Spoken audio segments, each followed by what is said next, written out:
Shabbat Shalom, soyez bénis. Prenez avec moi Romains 8, verset 28. Romains 8, verset 28. Parfois, nous sommes appelés à passer des tempêtes, des temps un peu plus inquiétants. Mais Paul nous écrit, nous savons du reste, que toute chose concourt au bien de ceux qui aiment Yahuwah, de ceux qui sont appelés selon son dessein. Pour aimer Yahuwah, il faut être appelé sur son dessein. Il se dévoile aux gens.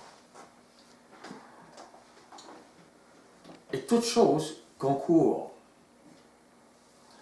On devrait garder ça dans nos cœurs, dans nos pensées, lorsqu'on voit les tempêtes de ce monde arriver. Au verset 29, que le maître a le contrôle sur votre vie, sur votre société. Même si parfois on trouve que ça ne va pas bien, c'est contrôlé quand même. 29, car ceux qu'il a connus d'avance, il les a aussi prédestinés à être semblables à l'image de son Fils, afin que son Fils soit le premier-né de beaucoup de frères. Dans son dessein, avant notre naissance, il nous a connus, prédestinés à être à l'image de Yahusha. Pas l'image de Moïse, pas l'image de ce monde, mais de Yahusha. Yahusha est le seul, l'unique, le premier-né de cette image de la volonté de Yahweh pour nous. Verset 30. Et ceux qu'il a prédestinés, il les a aussi appelés. Et ceux qu'il a appelés, il les a aussi justifiés. Et ceux qu'il a justifiés, il les a aussi glorifiés. Prédestinés, appelés, justifiés, glorifiés. Ce sont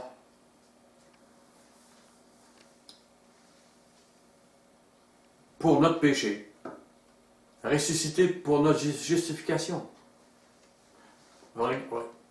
Regarde, on garde Romains 8, on vient dans Romains 4, 25. S'il vous plaît. Le Maître, Yahusha, a été livré pour nos offenses et a ressuscité pour notre justification. Il y a une façon, mort pour ouvrir une porte pour nous, pour que nous marchions dans cette justification. C'est à cela qu'il travaille aujourd'hui. Notre sanctification, justification. Au verset 31, Romains 8. Que dirons-nous donc à l'égard de ces choses? Si Yahuwah est pour nous, qui sera contre nous? Lui qui n'a pas épargné son propre Fils, mais qui l'a livré pour nous tous, comment ne nous donnera-t-il pas aussi toutes choses avec lui? Qui accusera les élus de Yahuwah? C'est Yahuwah qui justifie.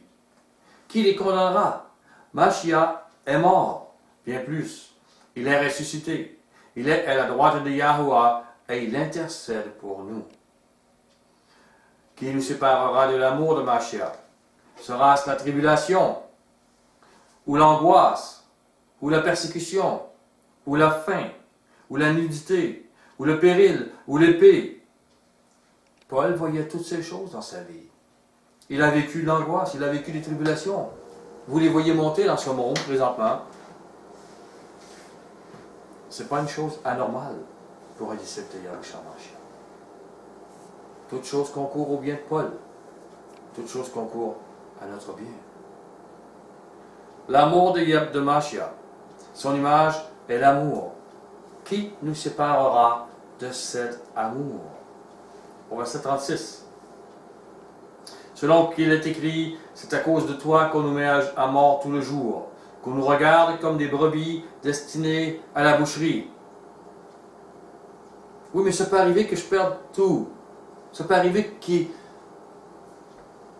veulent m'imposer des choses dans ce monde. Oui. Et il dit, nous sommes regardés comme des brebis destinées à la boucherie. Voilà comment ce monde présent voit les élus. Et voilà ce qu'ils veulent leur faire. Ce n'est pas une cachotterie. Ce n'est pas une chose qui n'est pas dite. Et ce n'est pas une chose qui ne concourt pas à votre bien.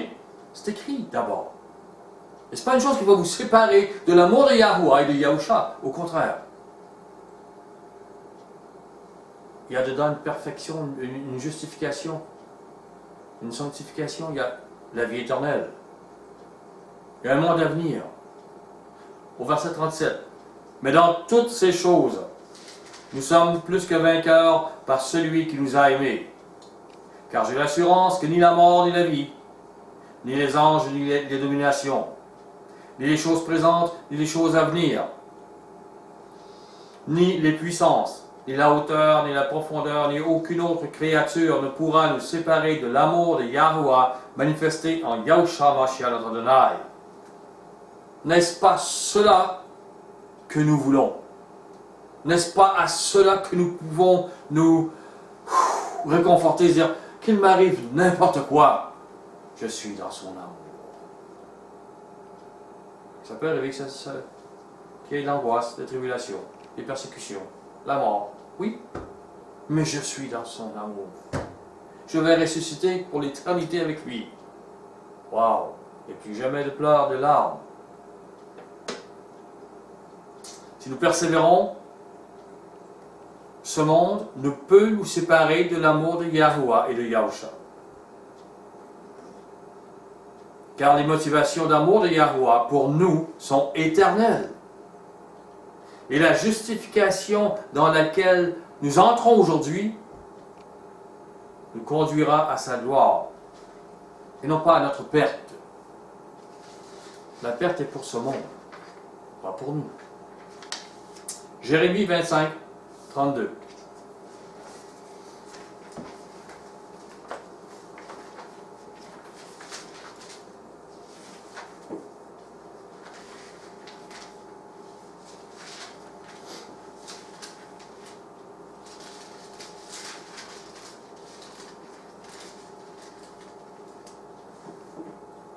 Ainsi parle Yahuwah Tsebaot.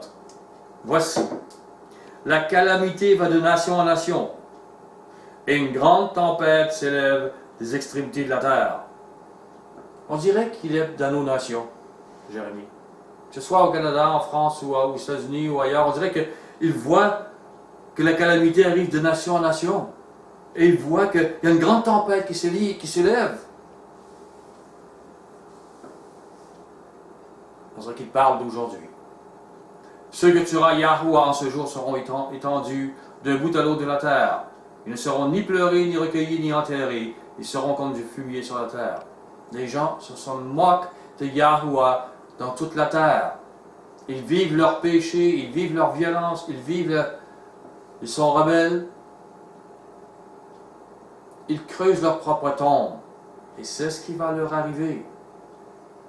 C'est leur propre méchanceté qui retombe sur eux. Et souvent, c'est par les êtres humains, leur propre méchanceté, qu'ils créent le problème qui arrive ici. Tous ces malheurs, tous ces morts. Gémissez, bergers, pasteurs, et criez. Roulez-vous dans la cendre, conducteurs de troupeaux, car les jours sont venus où vous allez être égorgés. Je vous briserai et vous tomberez comme un vase de prix. Plus de refuge pour les bergers et les pasteurs. Plus de salut pour les conducteurs de troupeaux. On entend les cris des bergers, les gémissements des conducteurs de troupeaux, car Yahuwah ravage leur pâturage. Les habitations paisibles sont détruites par la colère ardente de Yahuwah. Il a abandonné sa demeure comme un lion sous sa tanière, car leur pays est réduit en désert par la fureur du destructeur et par son ardente colère. Il se passe quelque chose aujourd'hui. L'être humain s'est moqué de Yahuwah pendant des siècles. Et présentement, il a créé des armes bactériologiques, chimiques, des armes atomiques, des armes pour détruire. Et l'être humain va s'auto-détruire. Il commence bien. Et les gens voient. Les êtres humains eux-mêmes ont construit les ordinateurs, l'Internet, toutes les choses pour lesquelles ils peuvent être esclaves. C'est eux qui l'ont fait. Et c'est par leur méchanceté, leur cupidité, leur mauvaise motivation qu'ils veulent dominer le monde et rendre leurs frères humains esclaves. C'est ce qui s'en vient. Qui veut en faire mourir beaucoup. C'est ce qui s'en vient, c'est la méchanceté humaine. Ce monde est en révolte devant Yahweh. Il est rempli d'idoles, de levain, de perversion. Le monde égoïste, avide de pouvoir, de domination, va subir la peine qu'il se donne. Et on voit présentement la tempête s'élever parmi les nations, comme Jérémie en a parlé. Et elle passe par la méchanceté des hommes, comme je le disais. Ils détruisent la famille. Ils détruisent les gouvernements. Ils détruisent la conscience humaine. Et Yahweh les laisse aller dans leur folie, leur méchanceté. Ce qu'ils sèment, ils vont le récolter. Mais nous sommes là. Nous en sommes là dans ces jours de tempête. Venez avec moi dans Matthieu 8, 23.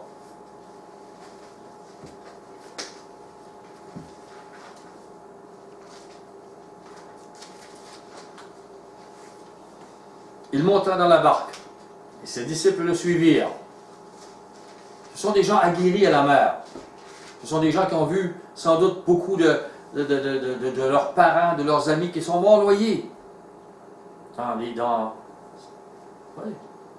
Les gens qui sont des pêcheurs, puis des marins. Ce qu'ils ont peur, c'est la tempête. Et voici, il s'éleva sur la mer une si grande tempête que la barque était couverte par les flots. Ça va mal. On est avec le Messie, Mashiach. Mais il y a une tempête énorme, comme on n'a sans doute jamais vu. Une si grande tempête. Et lui, il dormait. Ah, les disciples s'étaient approchés, le réveillèrent et dirent, vous savez, un peu comme on réveille, c'est Noé. Non, celui qui est sauvé en bateau. Ah, Jonas, oui. On réveille Jonas, hein, prie ton Dieu, prie ton Elohim. Peut-être qu'il va nous sauver. Ben, il le réveille Mashiach. Hein. C'est notre prophète. Réveille-toi, maître. On va périr. Il dit, maître, sauve-nous, périssons. Il leur dit, pourquoi avez-vous peur?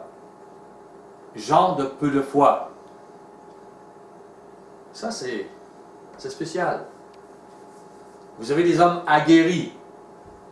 Ils sont dans leur barque. Ils savent le danger. Et là, un ami se lève. Hein, il te voit. Non, il te dit, ne t'inquiète pas. Je suis... bon, je suis avec vous, je suis avec toi, puis ça va bien aller, etc. Et le maître dit, non, il ne les réconforte pas. Il leur réplique, pourquoi avez-vous peur? Gens de peu de foi, il les réprimande pendant qu'ils sont terrorisés. Êtes-vous terrorisés aujourd'hui de voir tout ce qui se passe aux États-Unis, en Chine, partout dans votre pays, le COVID? Êtes-vous terrorisés?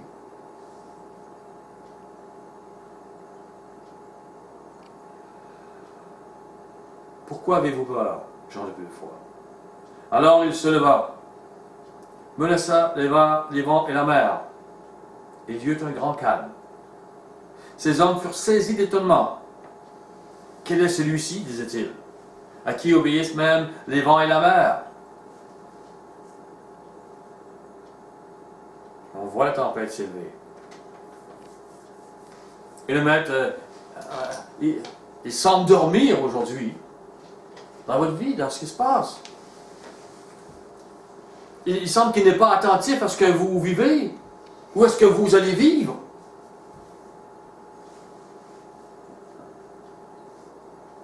Mais peut-être que vous n'avez pas été attentif à ces paroles. Peut-être que vous n'avez pas cru ce qui a été dit, ce qui est dit, ce qui s'est vécu pour l'Église primitive et pour les premiers apôtres. Ce qu'a révélé Paul, ce qu'a révélé Machia. D'abord. Marc 4, 35.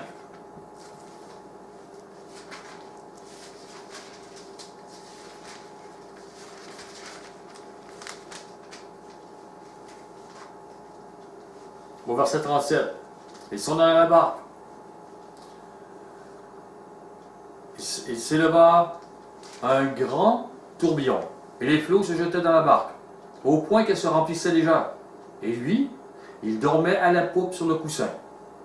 Ils le réveillèrent et lui dirent, Maître, ne t'inquiètes-tu pas de ce que nous périssons? Est-ce que ça te fait rien, tout ce que nous vivons? Et aujourd'hui, s'étant réveillé, il menaça le vent. Il dit à la mer, silence, tais-toi! Et le vent cessa. Il y eut un grand calme. Puis il leur dit, pourquoi avez-vous si peur? Comment n'avez-vous point de foi? Ils furent saisis d'une grande frayeur. Ils se dirent les uns aux autres, quel est donc celui-ci à qui obéissent même le vent et la mer? L'esprit charnel ne peut pas être en paix. Vous devez vraiment vivre dans l'esprit avec Yahuwah. Et que votre esprit lui soit totalement soumis. Parce que votre chair, elle a peur. Votre chair est dans ses frayeurs et dans ses... Et qu'est-ce qu'il dit? Et pourquoi l'apôtre Paul dit, bon, toute chose concourt à mon bien, je ne vois pas ça présentement. Ma chair aime beaucoup plus la frayeur. Il dit, elle est effrayée. Ah non, reviens, qu'est-ce que reviens? Aie de la foi. C'est ce qu'elle m'a dit. Aie ma paix. Je te l'ai dit, je suis avec toi. Même dans ta paix. Aie ma paix. Je ne la donne pas comme le monde. C'était des exemples. Pour eux, ils devaient voir. Quand ils ont reçu l'Esprit, ils ont compris. Ils n'avaient pas la foi. C'était pas solide. On s'appuyait sur... on peut s'appuyer aujourd'hui, bon, sur un homme politique, sur un homme militaire, sur un homme, on peut dire, oui, lui va aider, mais c'est pas lui qui va aider. Yahuwah peut s'en servir pour aider, oui, mais c'est Yahuwah qui a le contrôle dans votre vie et dans ce qui se passe autour.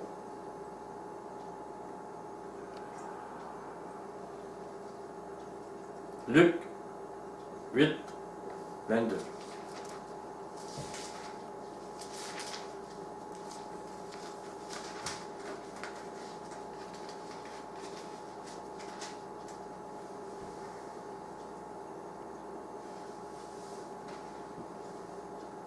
Il ajouta qu'il fallait que le Fils de l'homme souffre beaucoup. Luc, ok, excusez-moi, j'avais pris 9. Vous avez raison. Pendant qu'il naviguait, Yahushua s'endormit. 23? Oui, 23. Luc 8, 23. Un tourbillon fondit sur le lac. La barque se remplissait d'eau. Ils étaient en péril. Ils s'approchèrent et le réveillèrent en disant, Maître, Maître, nous périssons. Il s'étant réveillé, il menaça le vent et les flots, qui s'apaisèrent et le calme revint. Puis il leur dit, où est votre foi? C'est pas pauvre garçon, pauvre de vous, je vous comprends. Je vous l'avais pas dit qu'il y avait une tempête, je le savais. Puis, cesse de trembler, Pierre. Là, je suis là, il n'y a pas de problème. Papa t'aime. Non. Où est votre foi? Pourquoi il arrive une petite tempête? Bien sûr, et là vous croyez plus à mon père, vous croyez plus à moi, vous croyez plus personne n'est là, sauf votre tempête et votre chair. Vous avez foi dans votre chair. Vous avez foi dans ce qui se passe autour. Mais pas en lui. C'est ce qu'il est en train de dire.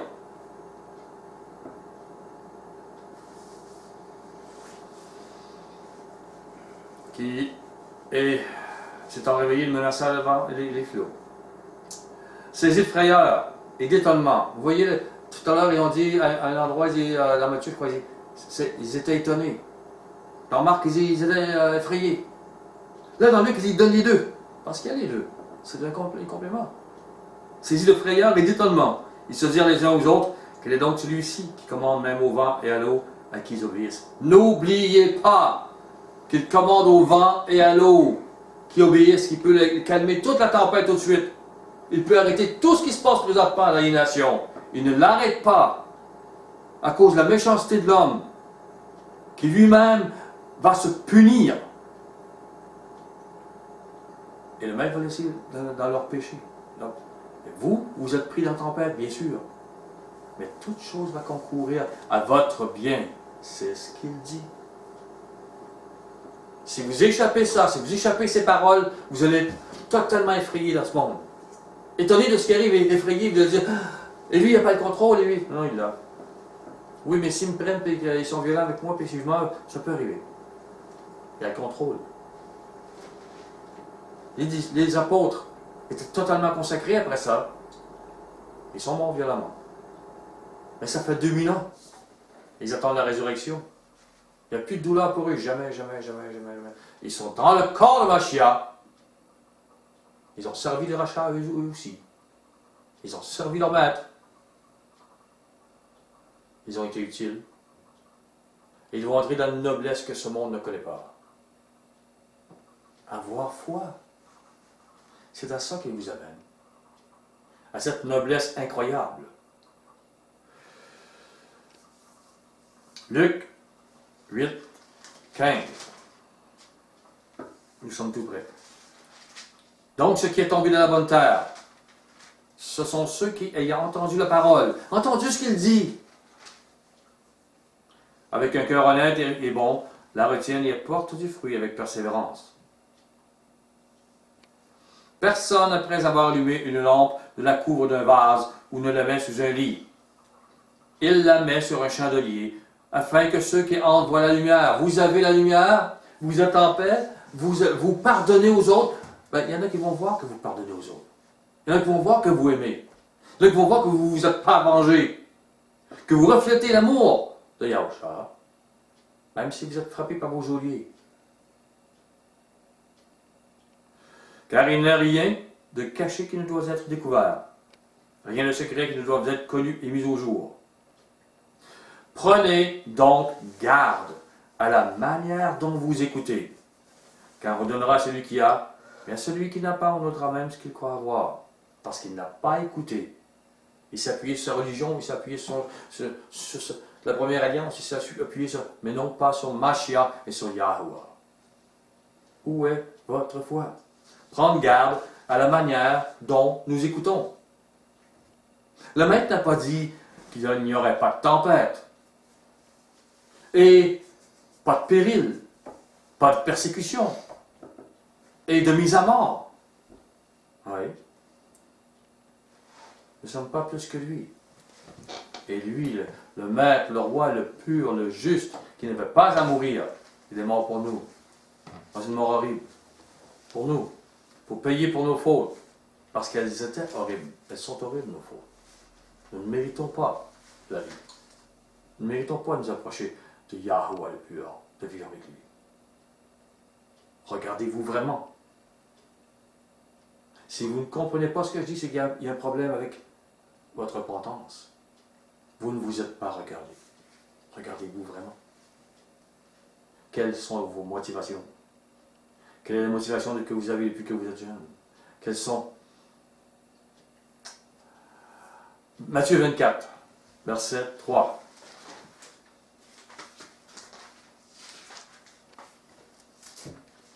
Ça, c'est des choses qui se sont passées de tout temps, qu'on va me dire. Mais c'est aussi des choses pour les temps d'aujourd'hui, à la fin. Il s'assit sur la montagne des Oliviers et les disciples vinrent en particulier lui poser cette question. Dis-nous, quand cela arrivera-t-il et quel sera le signe de ton avènement et de la fin du monde? On parle donc des choses qui ne sont pas là 1000 ans, là 500 ans, là 300 ans, là 1500 ans, aujourd'hui. L'avènement de Mashiach est tout proche. Les signes de son avènement.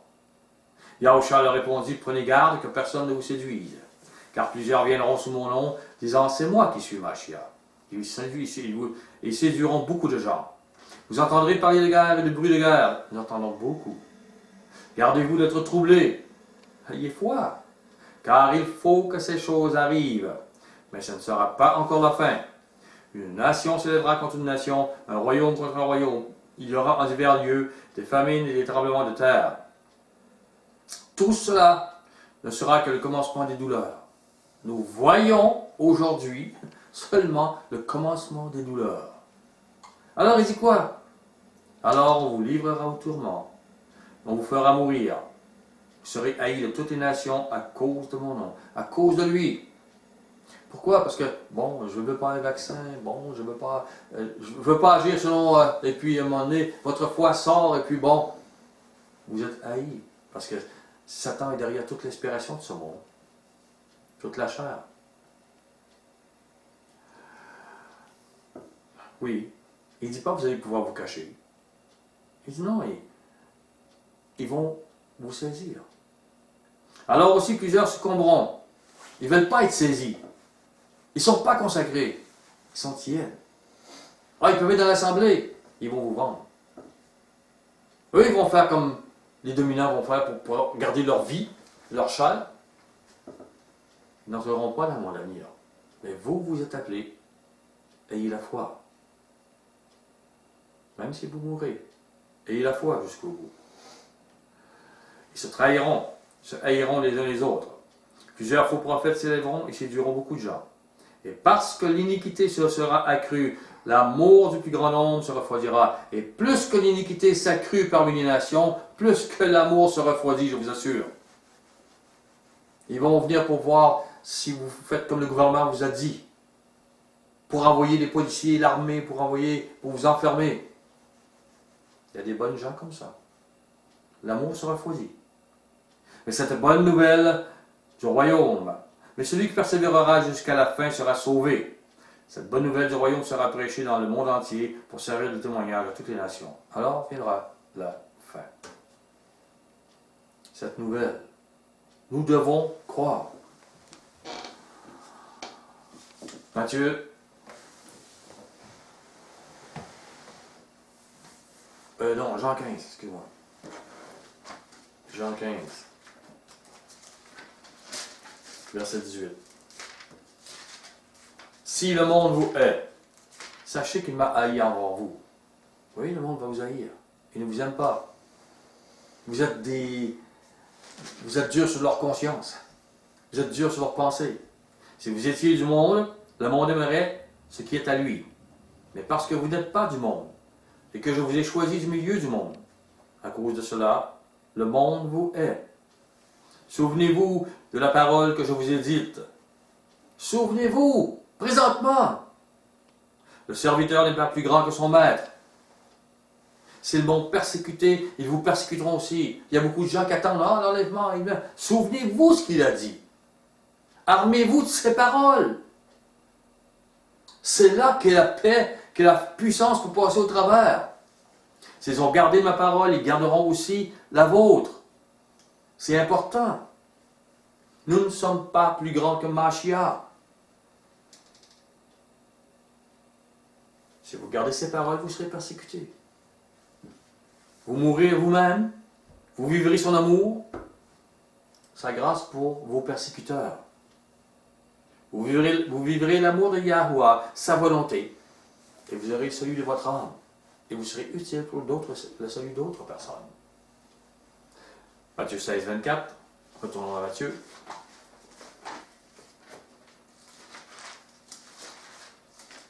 Que le Maître vous éclaire, qu'il vous apprenne, qu'il soit près de vous, que vous puissiez l'entendre présentement.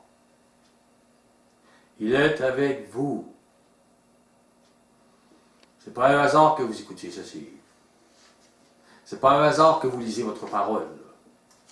C'est pas un hasard que vous cherchez. Au verset 24, Matthieu 16. Alors Yahushua dit à ses disciples, si quelqu'un veut venir après moi, qu'il renonce à lui-même, qu'il se renie, qu'il se charge de son bois d'exécution, sa propre exécution à lui, tous les jours. Il ne dit pas de ma mort, non, de la vôtre, de sa croix, de votre exécution, et qu'il me suive. Car celui qui voudra sauver sa vie la perdra, mais celui qui perdra sa vie à cause de moi la trouvera. Et que servirait-il à un homme de gagner tout le monde s'il perdait son âme? Ou que donnerait un homme en échange de son âme? Que vous servirait-il de sauver votre vie aujourd'hui en vous cachant dans le mensonge? Si vous perdez la vie éternelle, ce monde présent est passager. Toute la douleur qu'il peut avoir, tout l'orgueil qu'il peut avoir, tout ça c'est passager. Mais la vie que Mashiach nous offre est éternelle. Il faut garder ça en tête. Il faut avoir foi. Luc 9, 23.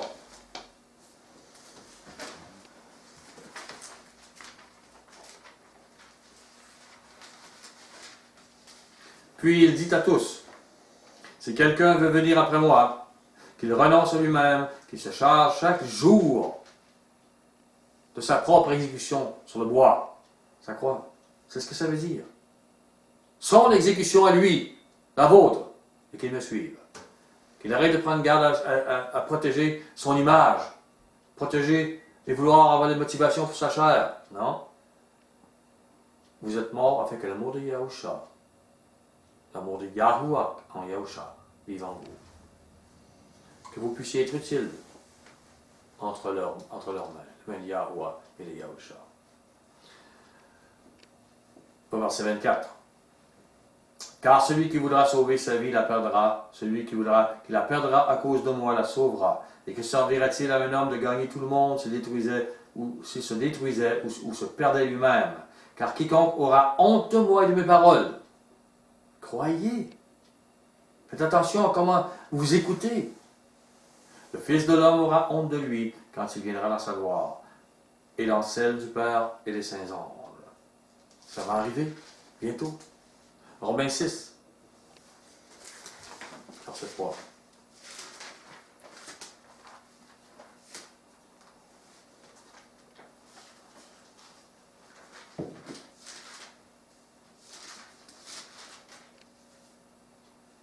Ignorez-vous que nous tous, qui avons été baptisés en Yahushua Mashiach, c'est en sa mort que nous avons été baptisés. Est-ce que c'est assez clair? Paul comprenait ce qu'était la Bessora. Paul n'enseignait pas. Spécialement, vous êtes sauvés par la Torah ou par une religion. Non, la Bessora qui vous demande votre mort à vous. Nous avons donc été ensevelis avec lui par le baptême en sa mort, afin que comme Mashiach est ressuscité des morts pour la gloire du Père, de même nous aussi nous marchions en nouveauté de vie. En effet, si nous sommes devenus une même plante avec lui par la conformité à sa mort, nous le serons aussi par la conformité à sa résurrection, sachant que notre vieil homme a été crucifié avec lui, afin que le corps du péché soit détruit, pour que nous ne soyons plus esclaves du péché. Celui qui est mort est libre du péché. Colossiens 2, verset 11.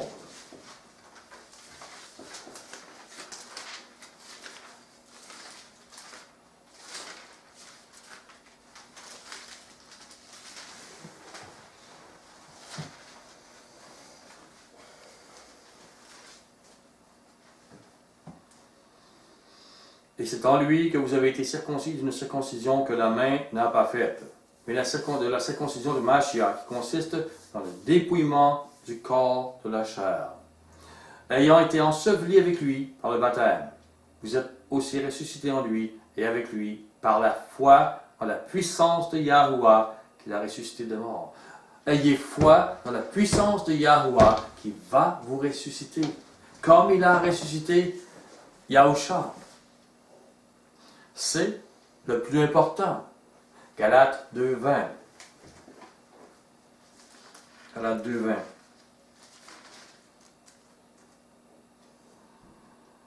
j'ai été crucifié avec Mashiach.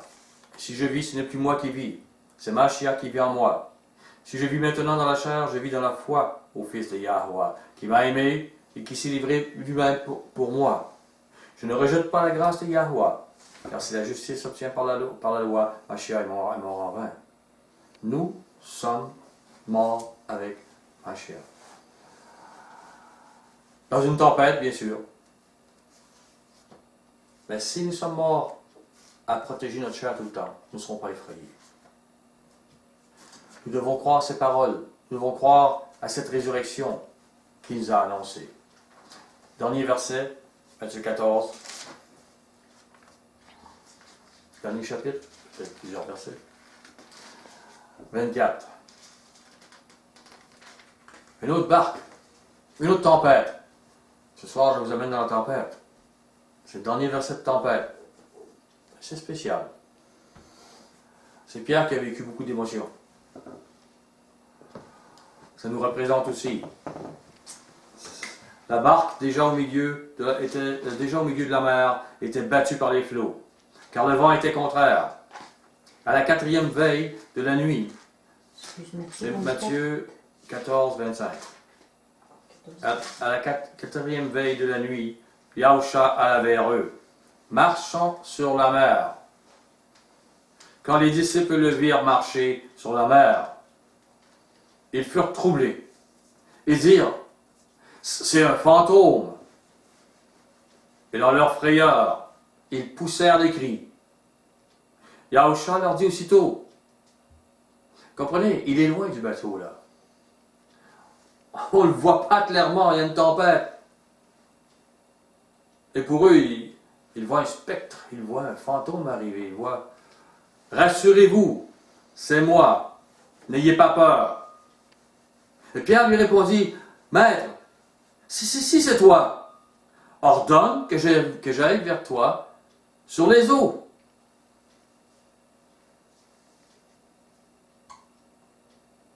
Pierre voulait un avantage.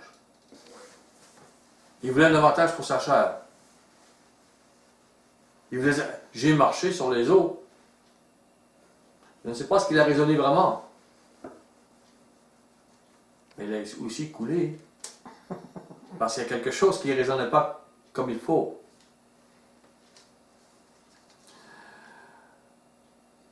Et il dit, viens. Et Pierre sortit de la barque et il marcha sur les eaux pour aller vers Yahusha. Au début, il marche. Le maître lui a dit. Mais, là, il voit sa chair. Là, il voit la tempête.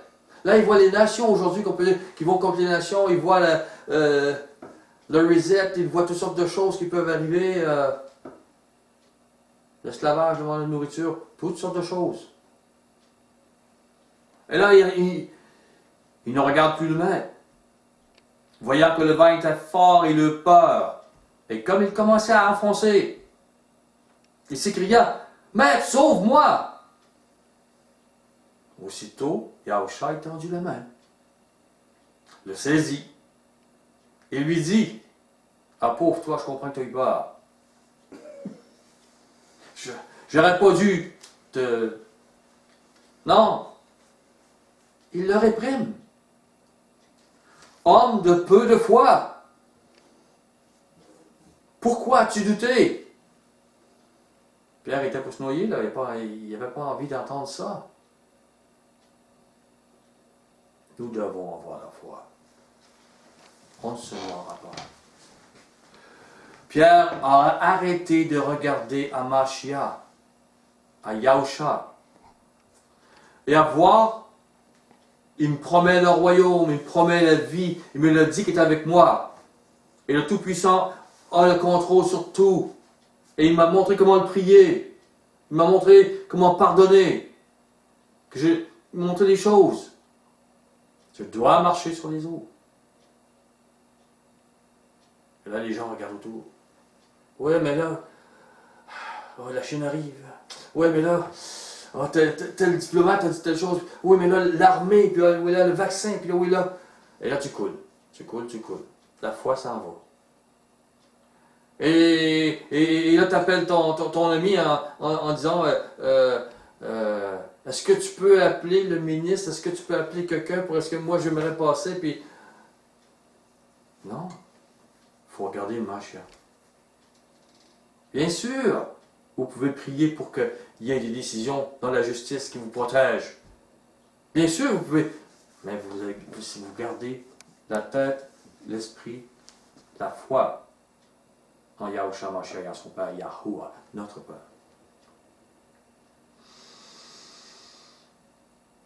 Aussitôt, Yahushua étendit la main, le saisit.